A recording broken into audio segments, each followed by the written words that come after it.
Now, looking forward to 2024, we see the globalists scrambling to influence the likely GOP field on the issue of trade. Now, of course, for the worse, that's going to happen. And we see the battle lines forming on that old dead horse known as the Trans-Pacific Partnership. Remember that nightmare? And it was so bad, by the way, that deal, that America found even Hillary Clinton had to walk away from it during the 2016 campaign. Well, Trump, when he was elected, smartly withdrew us from it. But now the Freddy Krueger of trade deals is back, with some tweaks, they say. Now, we can reimagine it, they argue, and somehow the U.S. will not end up with the same raw deal. A return would provide an immediate boost to U.S. competitiveness and geopolitical influence. Of course, that's just more mumbo-jumbo. But just watch. Some conservatives, certain GOP senators, and some right-leaning think tanks will insist that this is the only way that we could get really tough on China, to renegotiate the TPP. Now, if someone like a Ron DeSantis announces he's running for president, and he meets with the top newspaper editors out there, I'm telling you, they will almost certainly pressure him to say something hopeful about this TPP issue, but it's all another trap for Republicans. Everyone in the business community who supports that deal plans to use it to ship more jobs overseas. And on this topic, Henry Olsen made an excellent point this week. The old consensus hollowed large stretches of U.S. economy, impoverishing communities. It had also financed China's rise, imperiling our national security. Consumers might enjoy cheaper goods, but the country as a whole has paid high prices for these transient benefits. And the craziness at the World Trade Organization and the ongoing aggression from China, they're steadily undermining support for Clinton, Obama, Bush, Cheney-style globalization. That's already happening. And Biden's team, they know this, which is why they're keeping the tariffs right now from Trump in place and occasionally blasting the WTO. But I'm sure that the Biden people are hoping that the GOP will abandon Trump's trade policy and go back to the old Bush-Cheney perspective. That would open the door for Scranton Joe to scoop up the working-class folks in Ohio and Pennsylvania and practically guarantee his reelection. But here's the bottom line tonight. If DeSantis, someone likes him, runs for president, anyone else who hopes to win over the working-class voters out there, they are headed into a minefield on trade. They should beware of getting roped into an alliance with folks like McConnell and the retiring Pat Toomey.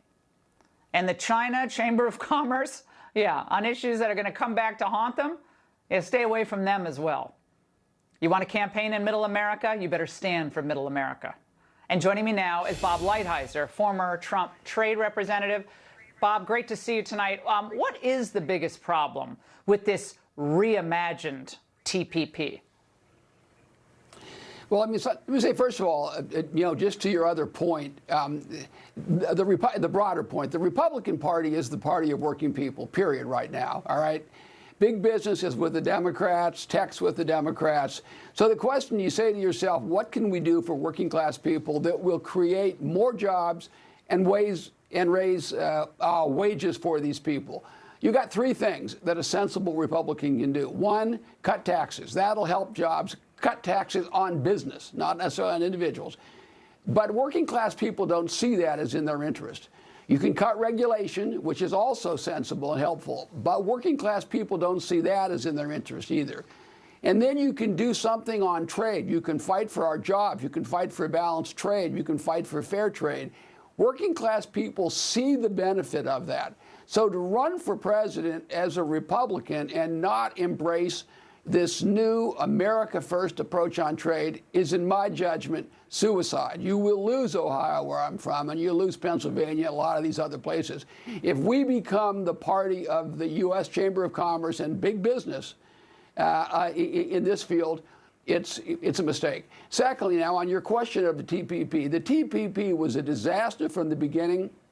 It was never, ever going to increase exports. It was always about imports. The notion that it's somehow encircling China is a crazy notion. The reality is the way that thing was written, you could increase shipments, parts of products could come from China in the United States, get duty-free treatment that they can't get now. So it was the biggest single gift to China. It was a crazy notion. I asked people specifically, tell me what you think we're going to export as a result of this agreement.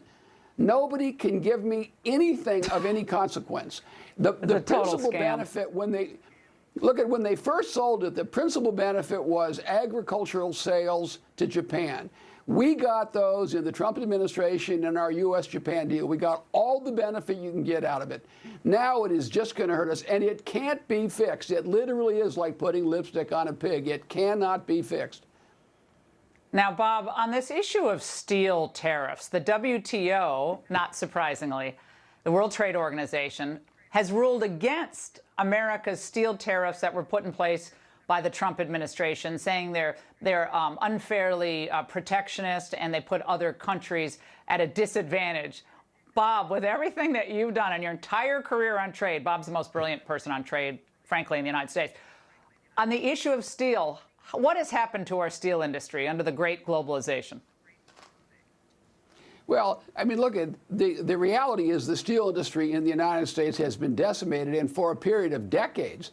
But it has been around the world, too.